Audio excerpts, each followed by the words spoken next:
কৃষ্ণনগর লোকসভায় চতুর্মুখী লড়াই, এক্ষেত্রে আপনি জেতার পক্ষে কতটা আশাবাদী? না, লড়াইটা হচ্ছে কর্পোরেটদের সঙ্গে সাধারণ মানুষের, কৃষিজীবী মানুষের, শ্রমজীবী মানুষের, বেকার যুবকদের, আর তাদের লড়াইয়ের যে বামপন্থীরাই হচ্ছে তাদের লড়াইয়ের হাতিয়ার।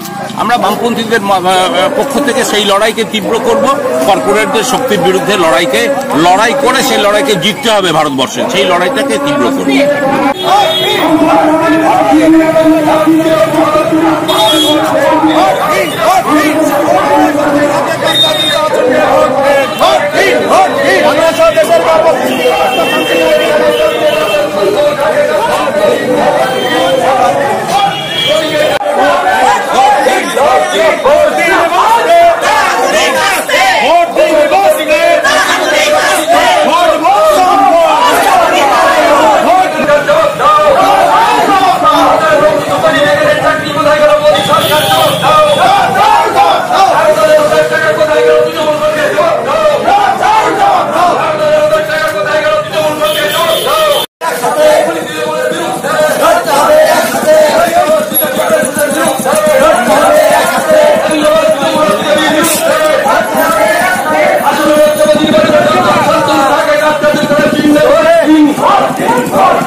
কৃষকের কৃষি ঋণ মুকুবের দাবিতে কাজটা দুই তারা চিনলে ভোট দিন।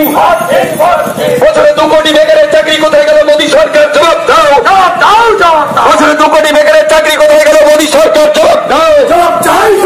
প্রত্যেকটা গরিব মানুষের অ্যাকাউন্টে 15 লক্ষ টাকা করে গেল মোদী সরকার, জবাব দাও।